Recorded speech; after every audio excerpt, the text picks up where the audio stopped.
Hey, it's me, Chris DeMakes, and I'm returning once again to Las Vegas to give guided tours at the Punk Rock Museum. Friday, February 13th, Saturday, February 14th, and Sunday, February 15th. That's right, Valentine's Day weekend 2026. And I can't think of a better gift for your significant other than all of us sharing punk rock memories together. I'll be giving 2 guided tours a day. Get your tickets at thepunkrockmuseum.com.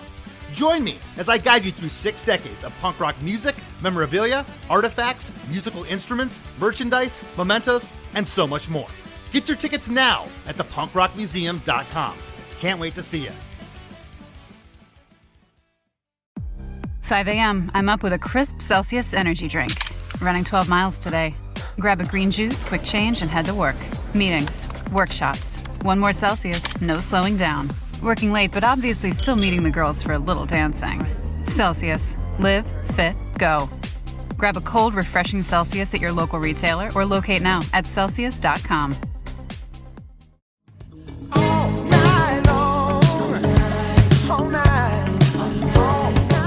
Hey everybody, Chris DeMakes, a podcast producer. Chris Fafala is here once again to introduce this week's Throwback Thursday episode. This week, we're taking it back to March of 2022 when the Grammy Award-winning Songwriting Hall of Fame inductee Holly Knight sat in to discuss the writing of Pat Benatar's hit 1983 single, Love is a Battlefield. Now, to give you a little context, which I love doing at the beginning of these Throwback Thursday episodes, Love is a Battlefield hit number 5 on the US Hot 100 on December 10th, 1983, and listen to the artists that were above it. At number 4 was Say It Isn't So from Hall & Oates. Billy Joel was at number 3 with Uptown Girl. Number 2 was All Night Long from Lionel Richie. And the number 1 song was Say, Say, Say from Paul McCartney and Michael Jackson. These 80s charts are always nuts. Every time I look at an 80s chart, I'm like, oh my God, look at who is at the top of these charts. Some of the other songs that were popular at this moment were Quiet Riot's Come On Feel the Noise, Big Country's In a Big Country, which if you listen to One Hit Thunder, you know I love that song. And I guess that's why they call it The Blues, which is my personal favorite Elton John song. I know you all care so much about my opinion on songs, so I'm really putting them out there. Jonah Hill was born the month that Love is a Battlefield hit its peak, and the number 1 movie in December of 1983 was Sudden Impact, followed closely by Terms of Endearment and Scarface. Okay, I won't hold you up any longer here. From March 14th, 2022, this is episode 94 of Chris DeMakes, a podcast. Holly Knight discusses Pat Benatar's Love is a Battlefield.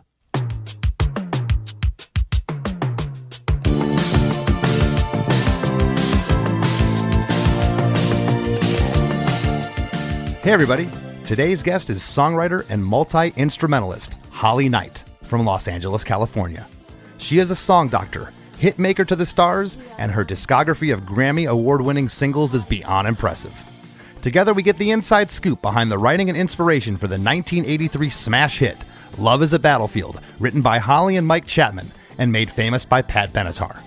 Holly has written songs for Tina Turner, Rod Stewart, Kiss, Bonnie Tyler, Meatloaf, Scandal, John Waite, and Less Than Jake. That's right, I co-wrote the Less Than Jake song Overrated with Holly back in 2005 for our album In With the Out Crowd. Holly was as feisty as ever today, telling it exactly how it is when it comes to the songwriting process. How she worked her way up 40 years ago and gained the respect and admiration of her peers in a male-dominated business. I asked her if she ever wrote a song, handed it off to an artist, and then was disappointed when she heard their version. Her answer was a resounding yes, and I was floored by the song she singled out. I did not see that one coming. And she tells of an important distinction between being a songwriter and a musician in a way I've never quite heard explained before. So get out your lyric pad, acoustic guitar, and sit down at the piano. This is a good one.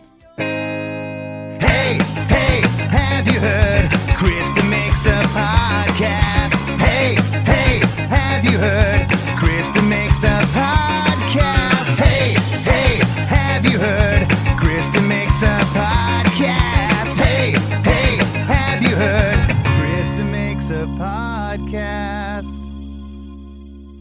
Well, hello, Holly. How are you? I'm great. Hi, Chris. How are you? I am awesome. You know, it's been a hot minute, and for the listeners, Holly Knight has written a ton of amazing, great songs, hit singles. I worked with Holly in 2005. Holly co-wrote "Overrated" with Less Than Jake. Afraid to be different. Please excuse me now if I don't get it. I think sex is overrated, so it's always getting wasted. Designer drugs and dead jobs and classic rock is so outdated. I'm so sick of therapy and all the things it's done to me. How can I be satisfied when everything is overrated? And when I found out that you were interested in co-writing with us, I was over the moon.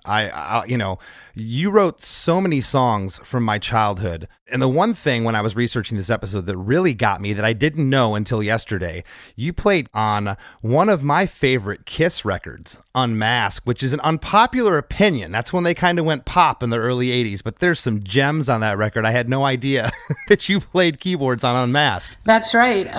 It wasn't anything planned either. It just sort of, I happened to be in the right place at the right time, and we had the same manager, and what started out as one song turned into the whole record. Once they heard me play, and they decided that they wanted to do something different and have a record with keyboards on it, because they hadn't done that before.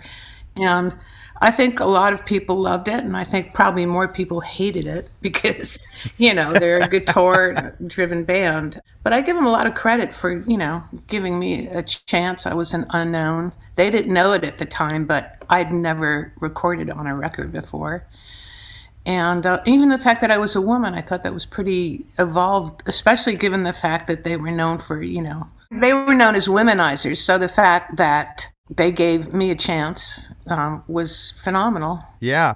Well, now, was this prior, because you performed in Spider and Device, both pop groups. Was this prior to Spider and Device, this when you hooked up with Kiss? It was definitely before Device, and it was before I established myself or started writing songs. But it was right before Spider. So Spider had the same manager, Bill Coyne, and Anton, the drummer, had ghosted on the Dynasty record because when they were doing their solo records before that, Ace hired Anton to play the drums because he heard him on a demo of a song. Someone had submitted a song, it wasn't me, and it was our guitarist in Spider, and he wanted to play a song to Ace, and that connection happened because they're all South African, and Eddie Kramer, who had produced Kiss and Jimi Hendrix and all this other amazing, all these other amazing artists, they kind of bonded. They had that sort of expatriate thing going.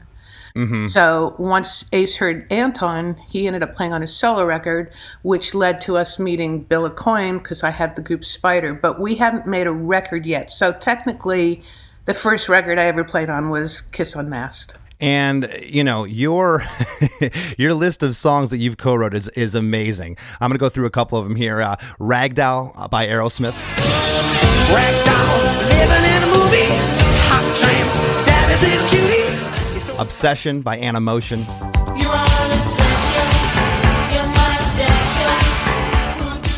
Love is a Battlefield by Pat Benatar, which we're going to talk about today. The Best, Bonnie Tyler, which was later renamed Simply the Best and became a #1 hit for Tina Turner. You're simply the best. Better than all the rest. Invincible, Pat Benatar as well.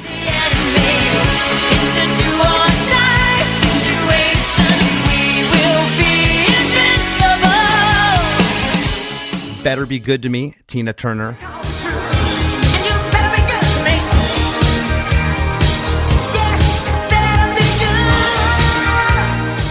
The Warrior, Scandal.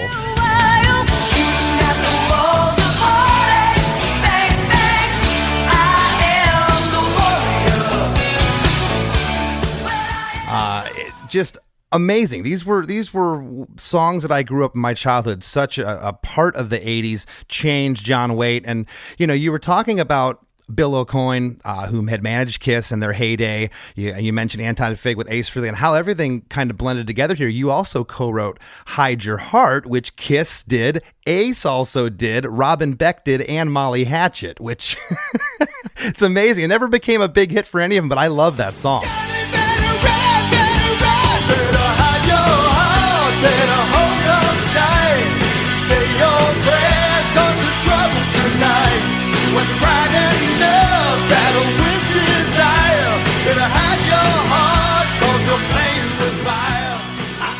Thank you. I know. I think that song's been covered more than any other song I've written. It's crazy.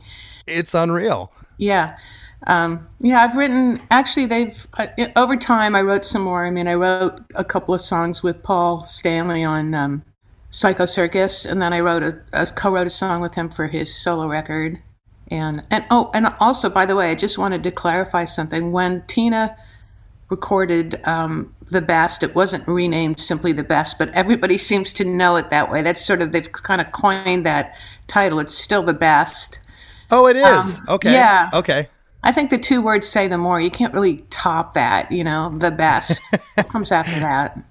But we did rewrite this. We had to write a bridge for that song after it had already come out, which is kind of unique. So I had read a quote from Desmond Child years ago, and Desmond's another songwriter to the stars, song doctor, whatever you want to refer to people that are outside writers from bands. And someone had asked him, does it bother you that you're not the face, that you're not known? And he said, no, as long as my name's on the publishing form and I see those zeros after on the check, he said, I'm happy. And for you, of course, you played in Spider. Device had, it seems, a little more success than Spider. You guys were out there doing a little bit more. At what point for you did you realize, okay, I have a knack for songwriting. I can do this, and it may not be, me on the cover of the record, and I'm fine with that. Well, I left Spider after 2 records, and I was already sort of being noticed. I wasn't even really a songwriter until I joined that band. I mean, I'd been playing keyboard since I was 4, and I was sort of heading in a classical concert pianist kind of direction. And then I discovered rock, and so that changed. It was a game changer. And then I thought of myself as a musician for the longest time. And then when I joined Spider, they were kind of writing songs that were fairly mediocre. I mean, they were great musically. It was kind of like prog rock, but they weren't the kind of songs that were going to get on the radio. And I knew that was the way in. So I thought, what the hell, I'll start writing. And as it turned out, I had a talent for it, So every time we would submit songs for a record, they would pick mine as the singles, and they didn't know who wrote what. It was totally unbiased. So when I decided to leave after the second record due to, conflicts with the singer, pretty much, Mike Chapman, we had signed to his record label. I'd already written Better Be Good with him for Spider. And, he said, come out to California and why don't you try writing songs for a living? It's not a bad gig.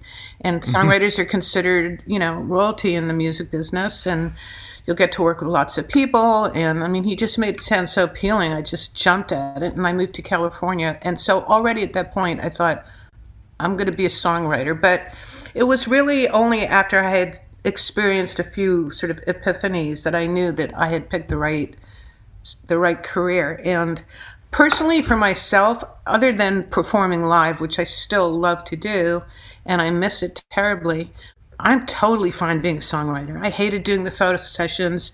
I hated all the other crap, right?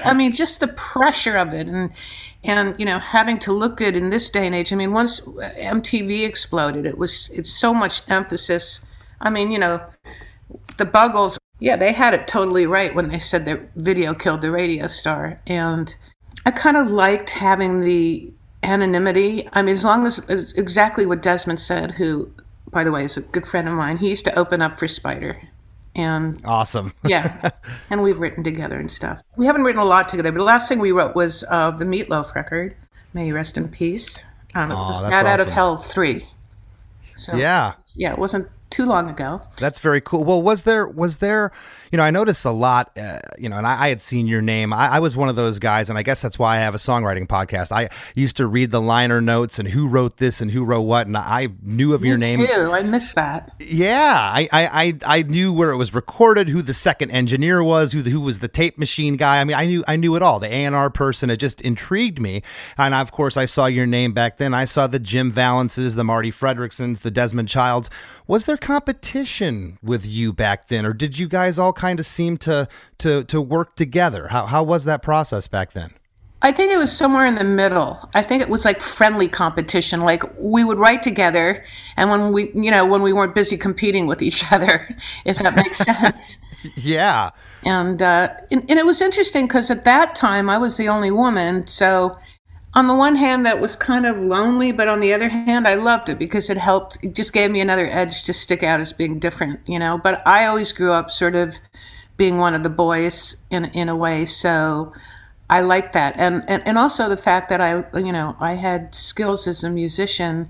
If I walked in a room, they'd be talking, I'd sit down and start playing, and they would shut up after that, And then that was in the beginning when I didn't really have much of a name or a track record, Now, you had mentioned working with Mike Chapman. And was he the producer for Spider? Is that how you met him? Well, I wanted him to produce us. And as it turned out, we ended up signing to his record label, and he didn't produce us because he had other commitments. He had signed other contracts to do other things, like Blondie. He had to do the follow-up Blondie record just at the time he wanted us to do records. So we worked with his engineer that he had worked with for years, Peter Coleman, who also did a lot of the tracks on the first Benatar record. But I was still pissed off because I really, really wanted to work with him. So when the second record came around, he still couldn't do us. And I was like, okay, this is annoying. So by the time we were getting towards the end of the record, I really felt like we had songs, but we didn't have the really big songs. So I kind of went behind the band's back because I knew they wouldn't want me to do it. And I thought it was the smartest thing we could do because I thought if I could get him to write a song with me, then maybe I could talk him into producing it. And that's exactly what happened. He was very receptive. We wrote Better Be Good to Me.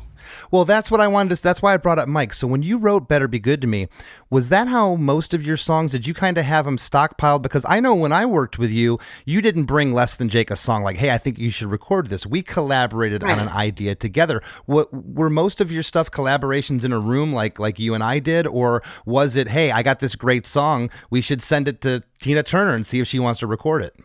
No, it was, either I wrote it alone, like I wrote one of the Living for Tina because they came to me and they said she's doing a movie and it was Mad Max Beyond Thunderdome, and I just knew I could write that song on my own. I knew I already heard it in my head and everything. But I also like collaborating if it's with the right person. And, looking back now on my career, there's really only about 3 or 4 people that I really had really mad chemistry with, Mm-hmm. A lot of times the labels would send an artist over or a band over, and more often than not, that was like songwriting 101. And like I had to sort of carry the weight, and it was a little frustrating because, it's like you could be the world's greatest tennis player, but if you're shooting balls at someone and they don't hit them back, you play the worst game of your life. And so when I was writing with people, I'd be sitting there on the phone or texting or, that was later. But even in the beginning, it was, it was hard to know if I was writing something that they could get into. And then there were the times like with Rod Stewart or the Divinals where I had an idea, they loved it, I invited them to write it with me, all they did was fuck around, and I ended up saying, I really had the balls to say this to Rod Stewart. I said, we're not getting anywhere, and I know you love this song, but let me finish it on my own, and if you're smart, you'll record it. And he did. He had a hit with it. I look back now, like, where did I get the balls to say that? Like, Rod Stewart. And he didn't give a shit. So he was like, okay, great. Push it all aside, 'cause I wanna be good for you. I didn't mean to be bad. But darling, I'm still the best that you ever had. Just give me a chance to let me show you how much I wanna give you my love touch. Again, working with you, when I found out, I had written during that time period, that was the only time I co-wrote with outside writers. It was... yeah, and that must have been weird, right? I'm sure it's weird. I've been in a band, so I know what that feels like.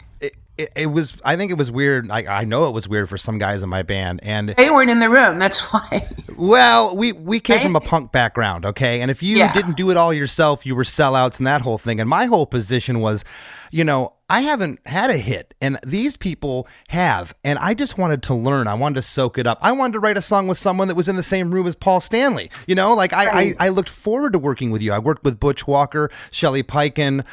There was a couple other people during that session, and to me, it was okay. If we don't have a hit, it's not going to matter. They can't cry sellout. And if we do have a hit and it blows up, those people aren't going to matter either. So it was a win. It was a win-win. I'll add one thing to that, which is a pill I've had to swallow my whole career. And that is that nobody gives a shit who wrote it. I mean, they assume that the artist wrote it. People, especially now, you can't even, then they made it easier because you had to print the name on the vinyl record or you had to print it in the book of the CD. But now that it's streaming, nobody knows who does what, and the artist gets all the credit. And as you know, it takes more than a village to make that artist sound and look good. And it's a thankless job. I wouldn't want to be a songwriter starting out right now. What I loved about it was is you invited me and Vinny, our drummer, out to your home, and we went into your home studio. Yeah, I'm still living in the same place too. Yeah, beautiful home. We got there and we get in your studio, and I remember you had a cup of coffee. You were as cool as a cucumber, just calm. You said, "What's going on?" And we just started working on Overrated, and you bust out the piano, and there's the post-chorus of that song, the whoa-oh part.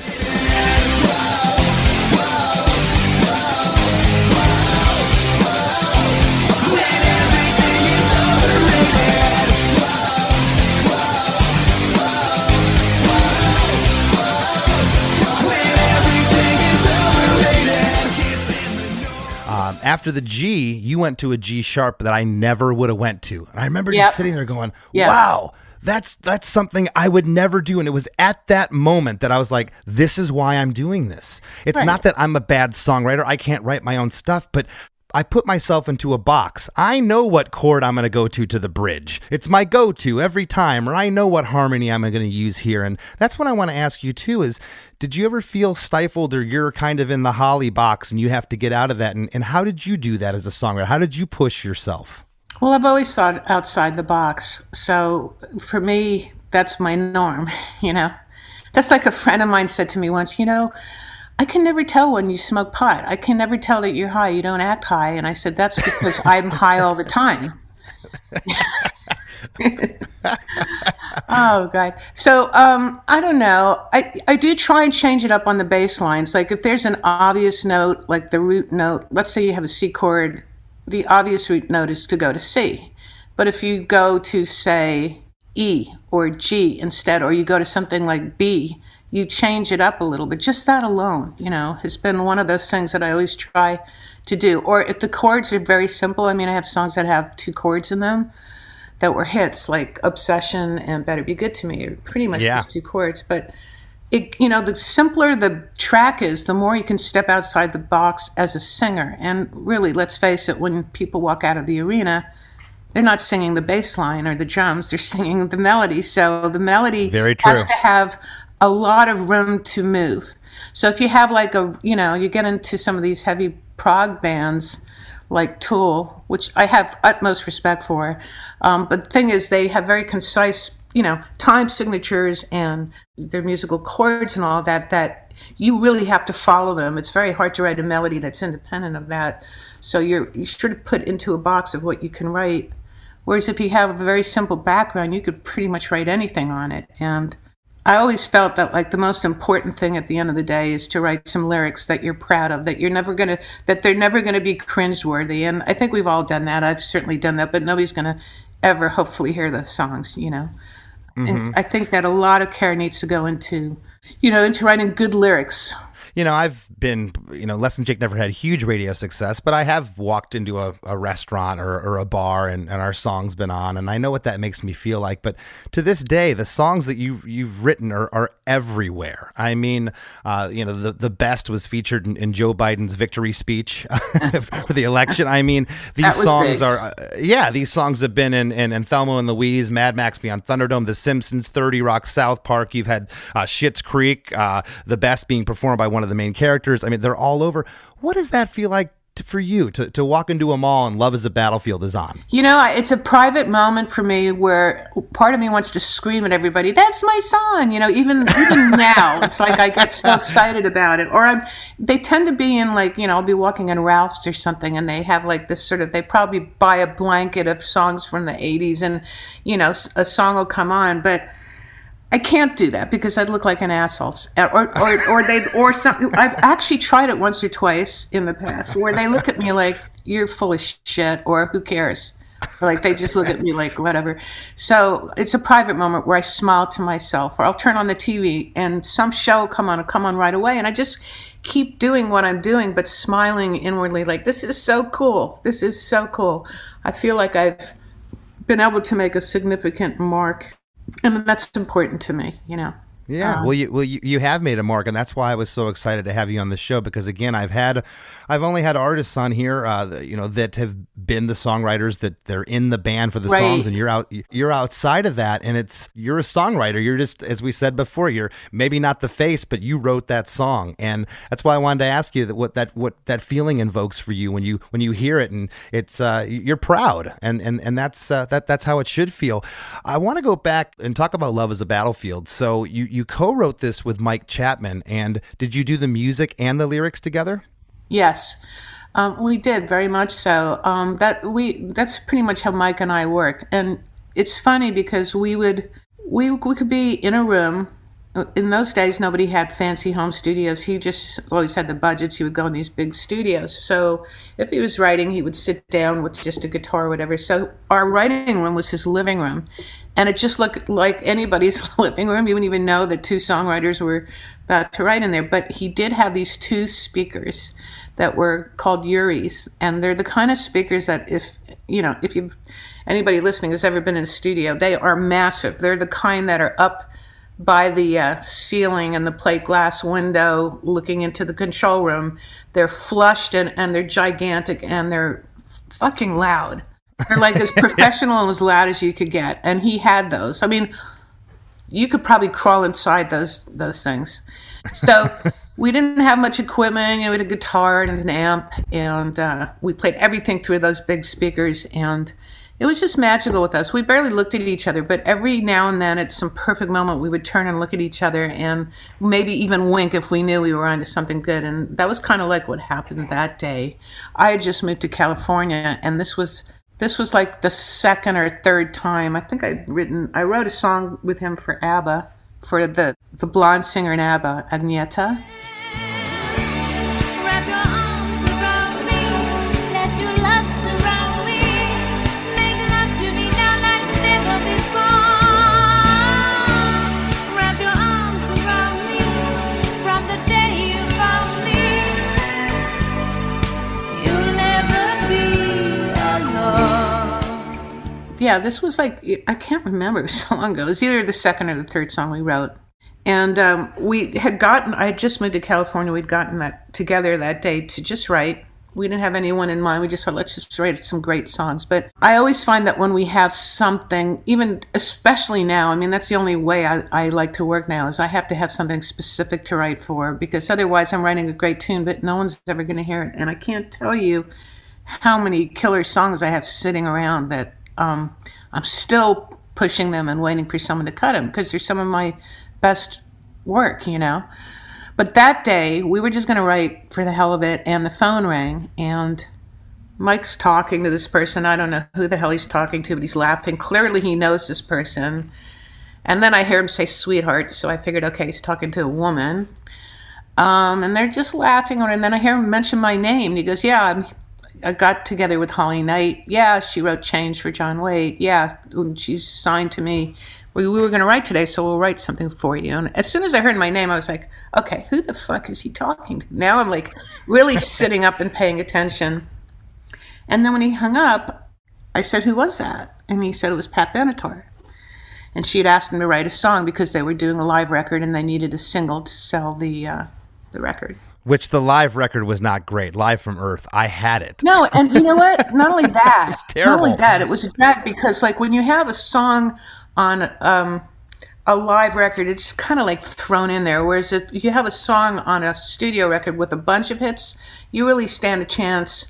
I mean, that song did really sell. It did really, really help that record sell. Back then, if you had a studio track attached to a live record, it was a throwaway. It was a B-side. It was something extra. They didn't have enough live tracks to put in the album. We'll throw the fans a bone. Right. And in this case, it was like her biggest hit. I know.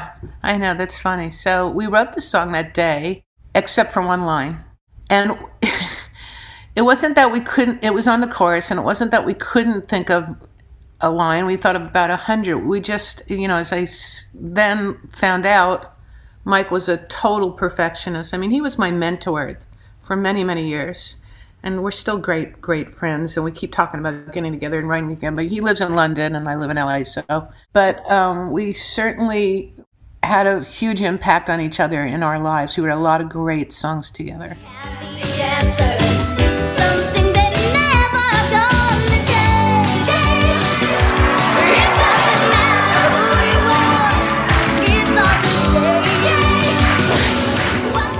Hey everybody, don't change the channel. There's a lot more with Holly Knight after a few words from our sponsors. Oh, and by the way, that clip you just heard, that was Holly's song Change, performed by a young Fergie on Kids Incorporated. I thought that was awesome. Looking to elevate your music career? DistroKid is a digital music distribution service that enables musicians to distribute their music to online stores and streaming platforms such as Spotify, Apple Music, YouTube Music, Amazon, Tidal, and many more. DistroKid collects earnings and payments, sending them to you, the artist. With DistroKid, artists unlock a world of possibilities. From easily paying collaborators with splits to securing your music with DistroLock, DistroKid covers all bases. Plus, you can promote your releases with Hyperfollow and create eye-catching visuals with the Spotify Canvas generator, all for free. But that's not all. Introducing the DistroKid app, now available on iOS and Android. Artists can manage their releases, view streaming stats, and withdraw earnings, all from the palm of their hand. And for those looking to perfect their sound, check out Mixia. With its simple interface and customizable mastering options, artists can make their music sound polished and professional within minutes. And don't forget about Instant Share, DistroKid's newest feature. Share large files securely with collaborators, producers, and more, ensuring your music streams at the highest quality. Ready to take your music to the next level? Download the DistroKid app and explore their suite of tools today. Plus, listeners can enjoy 30% off their first year by visiting distrokid.com/VIP/DeMakes. That's distrokid.com/VIP/DeMakes. To tip off this NBA season on FanDuel, you can choose your own rewards, which means you can play your game any way you want. I get to choose my rewards? Yep. Great! Now, excuse me while I lock in. All customers choose your own reward right now in the FanDuel app. 21 plus and present in select states. 18 plus in Kentucky. Opt-in required. Rewards are non-withdrawable. Restrictions apply, including bonus and token expiration, leg requirement, and max wager amount. See full terms at FanDuel.com/sportsbook. Gambling problem? Call 1-800-GAMBLER. Hey friends, Chris DeMakes here. If you love Chris DeMakes a podcast and you'd like to help us continue bringing you great episodes each week, please take a minute to check out ChrisDeMakes.com. That's where you'll find our Patreon. Our Patreon supporters get instant access to hundreds of episodes of The After Party, our weekly bonus episode that people have raved to us about for years. You can also get ad-free, early releases of each week's episode of Chris DeMakes a podcast, as well as unedited video versions of the show. Even if you're not sure if you want to sign up, you can go to ChrisDeMakes.com and sign up for a free account. We'll throw you a free preview episode here and there. We can't thank you enough for all the support. And if you have a few extra bucks and you want to help us keep the lights on, our Patreon is the way to do it. Head to ChrisDeMakes.com to learn more. We are strong. No one can tell us we're wrong. Searching our hearts for so long. All of us knowing love is a battlefield. And now, back to the show. During this time period when you're writing these songs, you don't typically the songwriter doesn't go in the studio with the artist. You give the song to them. Was there any songs you ever wrote that you felt were hits and or you loved how it was in the demo, but the artist cut it and they just blew it? The sounds were bad, the performance was bad, it just didn't live up to your expectations. Well, yes, absolutely. Not that often, but one of those times was Love is a Battlefield, ironically. Really? Yeah. We did a demo that was very epic. It was like meat and potatoes, and it was like something that would have been in Game of Thrones. They go around saying it was a ballad when they got it, but it wasn't a ballad. It was a mid-tempo song. It had, like, my style has very often been mid-tempo eighth note, like dun dun dun dun dun dun dun dun dun, right? So that's not a ballad. But we gave it to them, and, it was kind of, I never really discussed it with Chapman, but it must have been frustrating for him, because here was a man that was producing one hit after another, number one hits. Whether it was Blondie, like Heart of Glass, or Rapture, or it was Nick Gilder, Hot Child and City, or My Sharona. He was like an amazing producer. And to hand this over to someone else who was the guitarist at the time in the band, he actually introduced him to Pat as her guitarist. And he was involved on the first record that Pat did. So that's where the connection was. What they sent back was a dance track, and we hated it. We were like, what the fuck did they just do? And there were all these bells and whistles on it. I mean, she was magnificent. How could she be otherwise? So, yeah, it took us a while to digest. I mean, obviously, as the years went on, we learned to love it as it went up the charts and became an evergreen and a huge song. I mean, it's very much an 80s song that, went to number 5, and it's one of my biggest songs. But personally, I think it would have gone number 1 had Mike produced it. Interesting. And the irony is that Neil has gone around publicly and made stupid comments like, we changed the song so much we made it better. We were practically writers on it. And I find that really insulting, Well, because the initial idea, if they never would have been presented with the initial idea, they wouldn't have had it. And she's speaking of Neil Giraldo, which is Pat Benatar's husband, who's played on all of Pat's records, who is now credited and as produced. playing. And produced, correct. He also played lead guitar on Jesse's Girl by Rick Springfield, among other stuff. And Change. Yeah, and which I love Change. He actually did a great job producing that, I have to say. I think he actually made that song much more palatable for John Waite. We think we have the answers. Some things ain't ever gonna change. It doesn't matter who you are. It's all the same. What's in your heart will never change. That song's amazing. Typically, Holly. He's a great guitarist. Typically, I go through and talk about this instrument that came in the song came out, but you weren't there for that. But I do want to go through the lyrics, and I kind of want to talk about the arrangement and see. I know that the song became more of a 80s pop dance song than what you originally had in mind, but I kind of want to go through and see if stylistically, arrangement-wise, if the song was the same. And it starts out basically with the chorus. It's the drums. There's a really killer bass groove and a synth part that comes in. And We Are Young, Heartache to Heartache. And there's some spoken word stuff that Pat's doing here before the song actually kicks in with the chorus.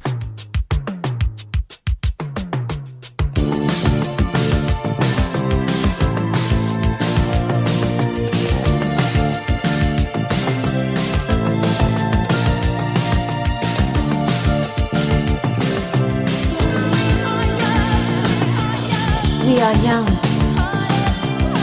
heartache to heartache, we stand. No promises, no demands. Love is a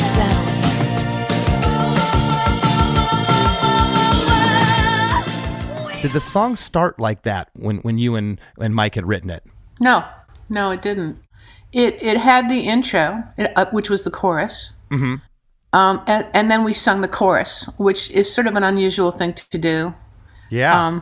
Funny, a lot of A&R people hate when you start with the chorus because they feel like, well, then where are you going to go from there? But we just felt like, let's just hit him with the hook right away. It just felt natural, and then it went into the verse. So it was actually, it took a good amount of time before it got from the chorus to the verse. But we didn't care. It just seemed to work for us, you know? Right. And were these lyrics something that you had or Mike had to the side, or did you write them specifically together for this song? We specifically wrote every single bit of it for Pat. I had some chords that I had been sort of holding on to, this chord sequence, knowing I was going to get together with him. And I always showed up with something, because there's nothing worse than just showing up and twiddling your thumbs because lightning isn't striking at that particular moment, you know. With Mike and I, we jammed a lot. You know, it was almost like doing a live gig when we were writing. We would play so loud and we would just jam. But after she called, I said to him, hey, I've got this progression. Do you want to hear it? And I played him pretty much the chorus and the chords. We had all of that. We just didn't have the verse yet. And we were jamming on it, and we thought, like, you know, this is a chorus. And then Mike said, we really, really need to hit this out of the park. This is so catchy, this musical part that you've got. We need to come up with a title that is somewhat fucked up, because that'll make it, like, compelling, you know, instead of, like, your typical sort of title you've heard a million times with a few little tweaks in it. And he goes, and he starts pacing around the room like an animal, and he's like talking to himself, and he goes, you know, something, and then he stops and he goes, well, something, not this, but something like this. And I said, like, what? And he goes, I don't know. I was like, you know, love is a battlefield. And he literally like regurgitated the words out of his mouth. And I think he was just sort of giving me example, and I said, well, that's it. That's perfect. And he looked at me, he goes, you think so? I said, yeah, I mean, I don't know what it means. He goes, that's okay. We'll figure it out as we write it. And that's what you do. Yeah. You figure out everything as you write it. I love the title. I want to talk about these lyrics, and I'll have you set them up. Basically, that has the intro of the song, and then chorus one hits. We are strong. No one can tell us we're wrong. Searching our hearts for so long. Both of us knowing love is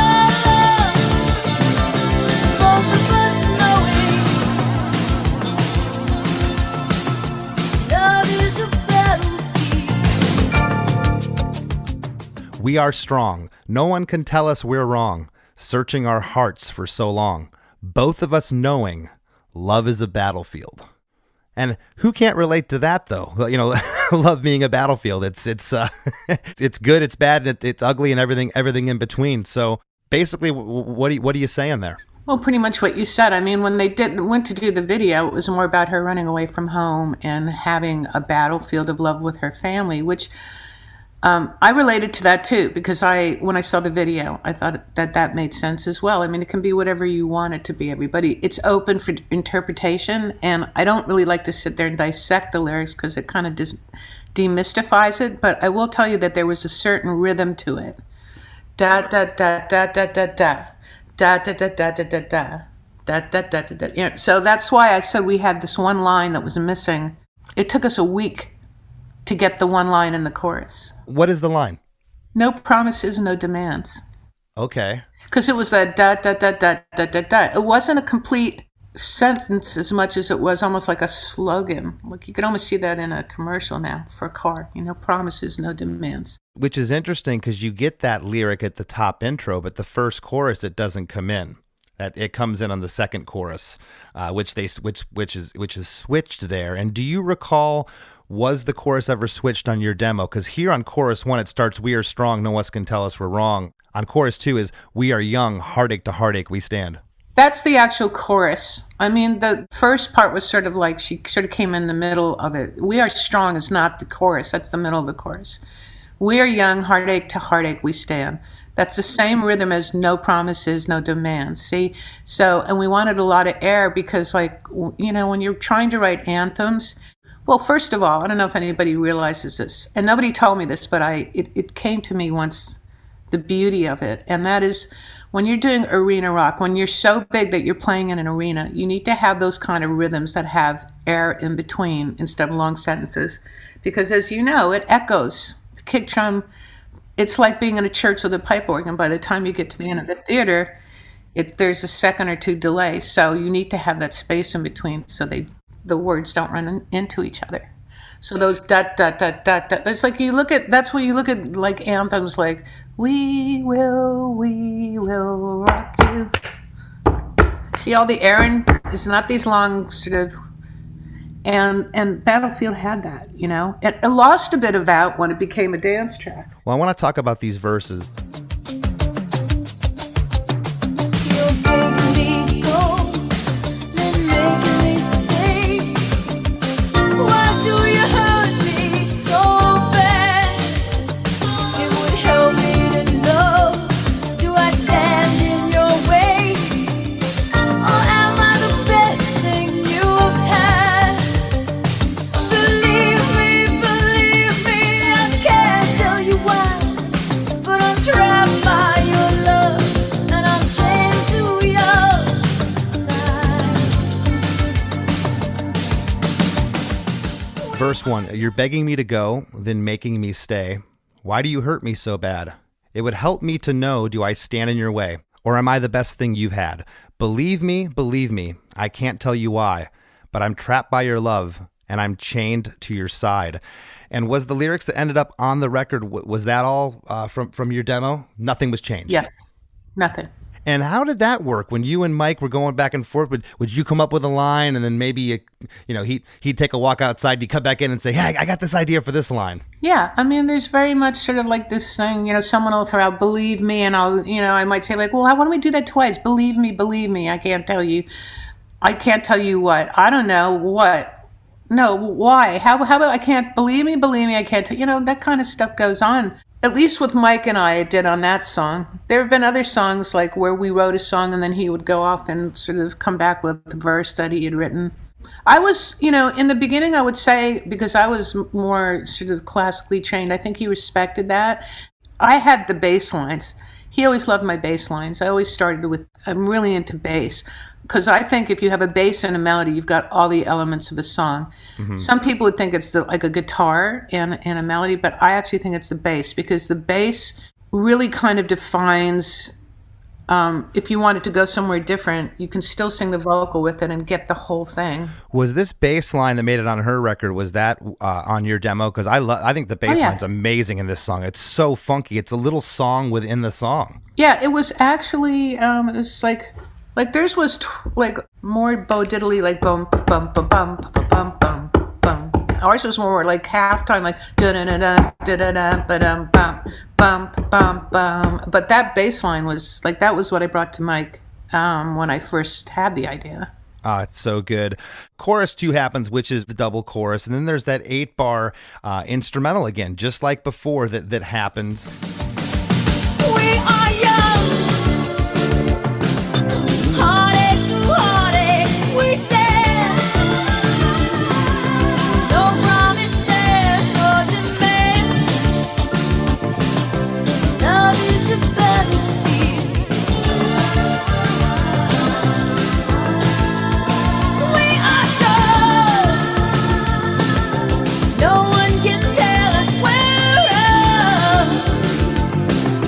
Searching our hearts for so long. Both of us knowing love is a battlefield.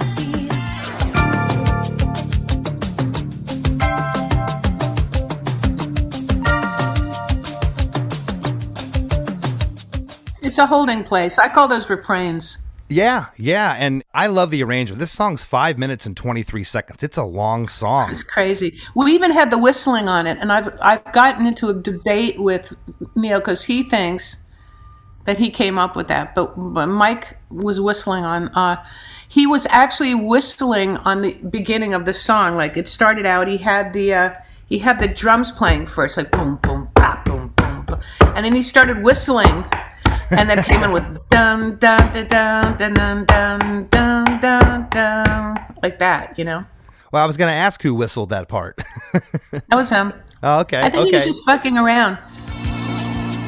Love is a battlefield.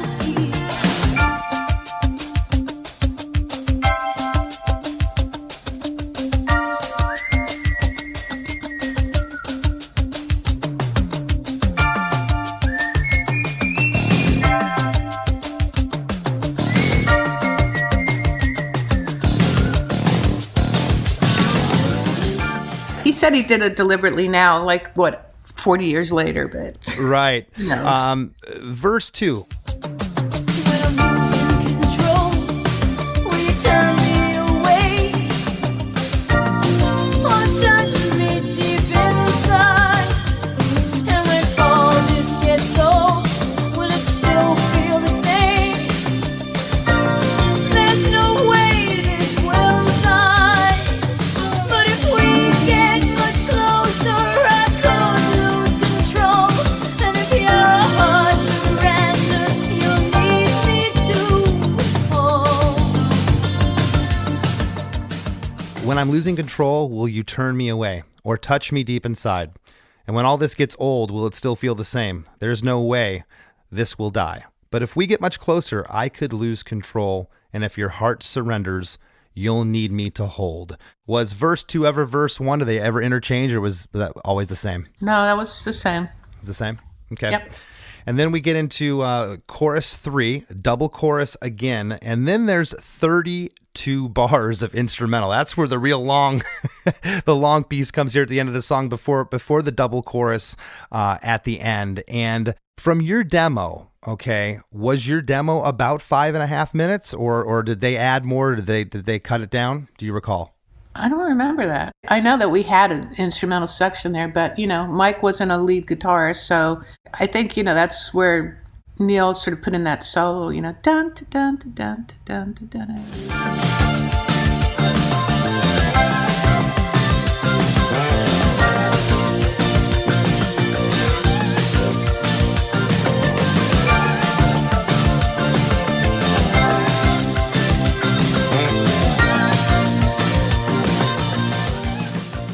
I think if you can play a song to someone, and if you have a part and you take it out and you ask the question, is this song still the song? Is it intact? Then you can tell that someone's either rewritten the song or just added to it. And you could take that section out, and Love is a Battlefield. It's all there, It is. It so is. I think that's more like a production thing, or, even changing the tempo and the feel. That's all production. That's not writing the song. Right. And I'm glad you made that distinction, because it is. And that brings me to the next thing I wanted to ask you. I was really surprised to hear you say that you hated it when you heard it. Was Mike not into it either initially when he got it back? Oh, he hated it. He hated it. Okay. We were like, what? So was it surprising that all of a sudden you're seeing it climb up the charts and it's doing this, and you're like, what's going on? Because we know a hit song is a hit song. We knew it was going to be a hit, and we knew it was going to do well. I mean, look, it had Pat Benatar singing on it, and she's phenomenal. Right. She's right. still one of my favorite singers, and, she delivered it. And my problem wasn't at all with her. It was just the track that embodied it. I really felt like it was a number one song. Right. And I think had it been a little bit, it just seemed like there was so much going on. And like I said, I like to keep things a little bit more, simple. And that brings me to something that is a really important thing to mention, that, when I write, I put on my writing hat and I think like a songwriter, which is very different than when I think of myself as a musician. If a guitarist comes in and they write a song, they very often are focused on like here's this, what do you think of this guitar part, And it's like they're two very different things. I think that being a musician, because I'm both, it's more ego driven, because that's all you really have going. So unless you're a great songwriter, you want to shine, and I understand that. You want to solo, I've just worked with a group right now, and it's all women, and they're phenomenal. I mean, this hasn't never been done before. The group is called We Are Equal, and they're beautiful too. But, I had Chris Lord-Alge do some phenomenal mixes, and they were kind of taken aback, like, well, there's not enough guitar, or there's not enough me, or there's not the basses. And I was like, and I said, again, people walk out of the arena singing the melody. They're not singing the drum parts. It's like, you need to get over that and be part of a team and do what's best for the song and what serves the song. Don't you want to have a hit? You want to get on the cover of Rolling Stones. You ain't doing it unless you have a massive following live, which doesn't happen that quickly anymore, especially with a pandemic, or it goes viral because of the content and nature of the song. And That's the difference. That's when I made that switch over to the song was more important. That's when I really knew. I'm really glad you brought that up because as a musician, I've had that told to me and I didn't like to hear it. Of course, because we're narcissists. I'm one too. I didn't like to hear that you didn't like my guitar part in the bridge. It's like, I want to hear the melody. That's what sells the song. And you know what? When you strip it back and you're talking about songwriting, it's so true. I mean, that other stuff is important at times, but what you're speaking of, the brass tacks. Yeah, and I'll tell you when it's important for the musician to shine. And I'm not saying this like us against them, because I am both, very much both. Is when you go out and you play live and you stretch out. That's your time to shine and show everybody that you're the real article. It wasn't in the studio or whatever. And of course you want to shine on the record too. But at the end of the day, you're not the most important thing. The song is and the singer is. Like it or not. Turn your fucking guitar down. Shut up. Love it. So before we wrap up here, I got a couple of things. If you could pick one, what's the song you're most proud of that not that you wrote, but how it was recorded, how it came out, top to bottom, start to finish? If you could pick one, I'd probably have to say The Best. Really? Well, yeah, not so much the song itself. I mean, I have other songs that are favorite songs for just different reasons. But when I look at the trajectory of how that song has reached out to so many people, it's been covered so many times. It was made a huge hit by Tina Turner, who I love. Yeah. I mean, it's been revisited, whether it was her HBO documentary or it was the movies. Well, it wasn't in the first movie, but it's in the musical that's out now. And speaking of liner notes, like how we miss him, her record company, Warner Brothers, that put out this box set of Foreign Affair last summer, they asked me to write some liner notes, and I thought, okay, cool, this will be great. I can talk about some things I've never gotten to talk about. And I said, how many words do you want? I thought they'd say like 200 or something. They said 2,000. So I was like, oh, okay, cool. So I got to do that and talk, I've got a book actually coming out probably in the fall, my memoirs. Oh, cool. I'd love to read it. Yeah, it's pretty racy and edgy. It's really kind of focused. It's centric on that 80s period when MTV started and when it started to, die down at the end. And the last song I wrote in a decade was The Best. So, it has a lot of, nostalgia for me and stuff, That's great. But if you were to say musically what my favorite song was, I'd probably say Invincible. Okay. That's a great track. Love it. Well, one last thing before we go. Have you written your best song yet? That's a hard thing to answer. I wrote a song a couple of years ago, which was very autobiographical. I actually wrote it in the style of theater for a musical that I want to do. And I think that was one of my best songs. Mm-hmm. I mean, no, have I written the minute I start to think that, I might as well stop writing. So I have to believe that I'm going to keep, That's what I've always said. I've always said my next song could be the best one, and that's what keeps me chasing it. It just keeps the fire and the passion alive. Yeah, exactly. Because the minute you think that, you just you might as well call it a day, and I'm far from calling it a day. That's awesome. Well, anything you'd like to leave the listeners, but before we wrap here, I know you said you got your book coming out. Any other project you'd like to talk about? Well, like I said, I've got this exciting new band it's sort of a collective actually, which it's going to always be women in the group, just because I want people to know that there are some amazing musicians out there. And the songs are great because I wrote them. And, if they're going to, I've encouraged them to bring in songs too. It's not like it's got to be the Holly Night show, but I'm very proud of that. And, I just keep on writing and stuff. I don't have to. So when I do it, it's really because my heart's in it.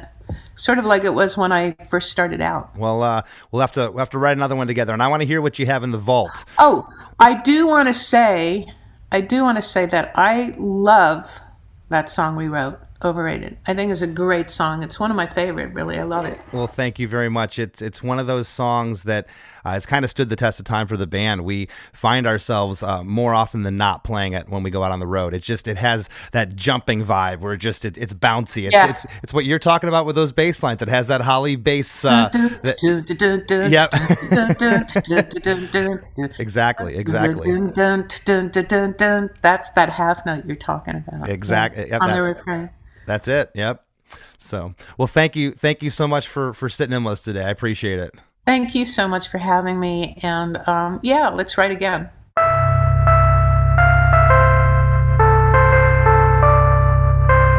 There's lots more Chris DeMakes a podcast after a few words from our sponsors. As we near the end of the show, here's a band you might not know. Welcome to this week's Band You Might Not Know. If you'd like your band to be considered for Chris DeMakes a podcast, all you have to do is submit your song via MP3 only and bio to bandyoumightnotknow@gmail.com. This week's featured artist is the Poly Orchids, a melodic punk band from Northern California. You can find their music on all the streaming services. And here's a snippet of their song, 45.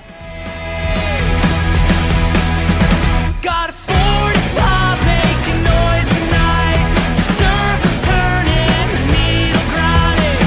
Flip the record and pull the plug tonight.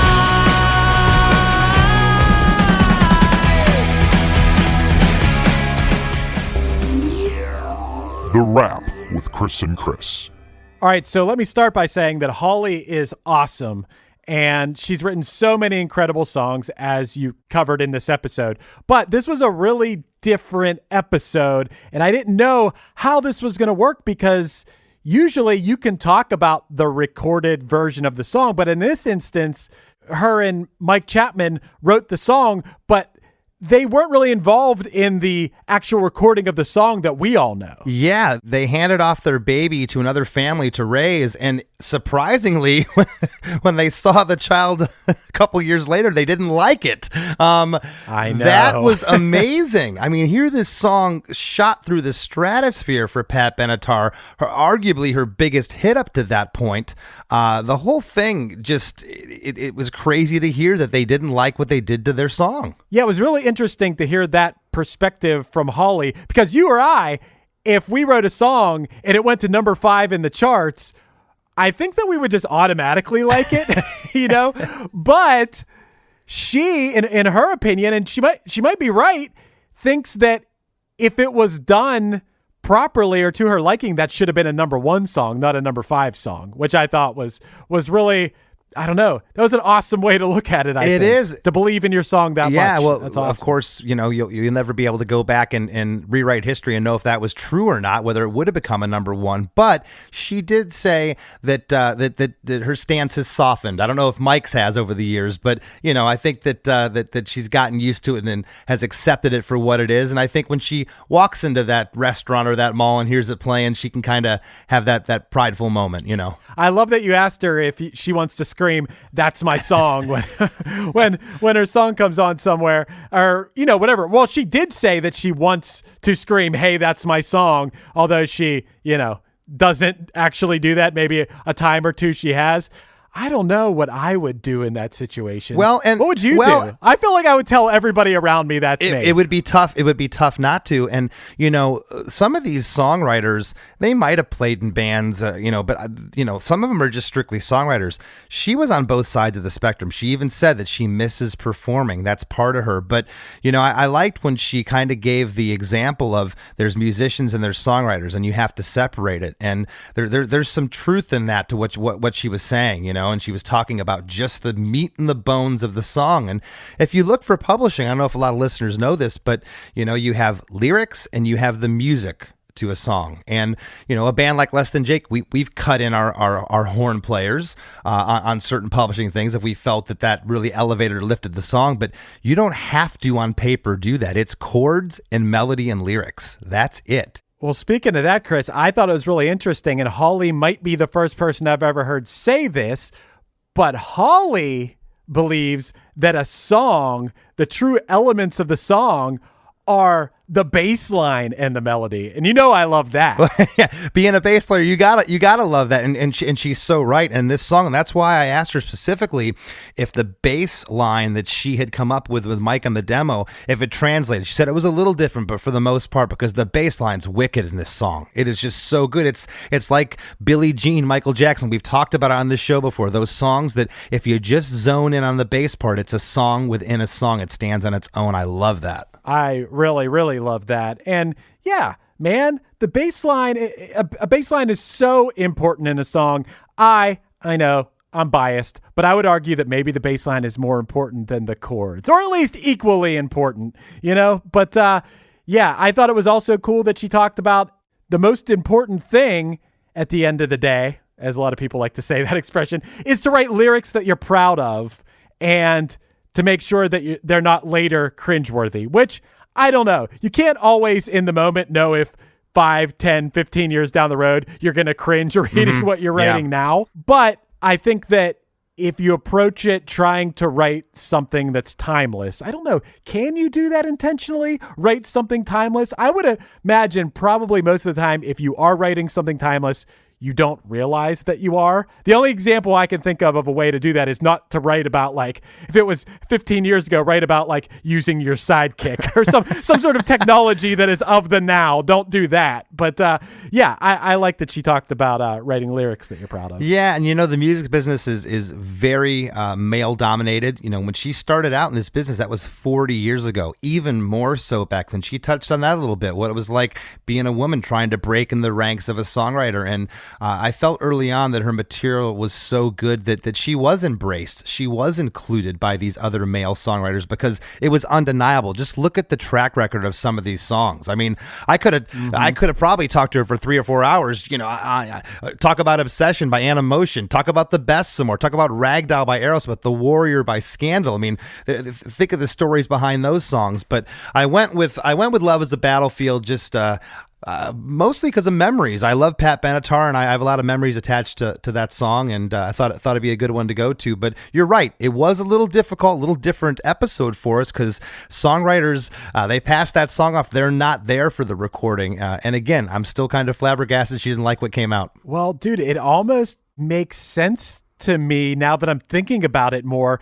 because she has written a bunch of timeless songs. We're talking about The Best, a song that has been recently used on Schitt's Creek. It was used in Joe Biden's inauguration. All these things, it is still used in contemporary things. The Warrior, it was used as the theme song for the show Glow, which was a popular show from the past couple years. These songs are timeless. Love is a Battlefield, I will say the presentation of that song is pretty 80s.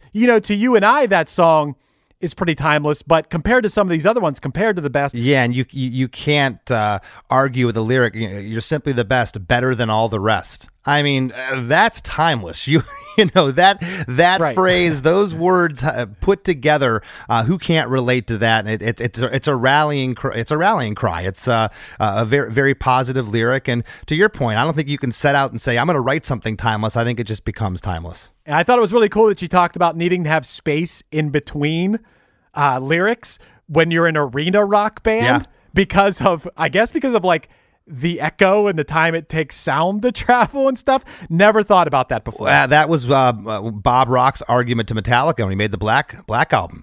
Sad But True was a faster song before he got in there. And he said, you guys are playing arenas now. You're playing these breakneck speed songs, bass and snare. It's just bouncing all over. You want something with space, and Sad But True is this slow, sludgy song, which would just sound great at 110 dB in an arena, Right. And Holly definitely didn't pull any punches, even when talking about songwriting in general and how maybe guitarists, I don't know any guitarists that would be like this, Chris, but saying basically, turn your fucking guitar down and shut up because, if you want a hit song, it's the vocals that have to be featured. People have to hear the lyrics. That's the main part. And, sometimes us guys who aren't the main vocalists, like, I don't know anybody here who might be me talking about myself. You don't want to hear that always. And maybe a guitarist doesn't want to hear that.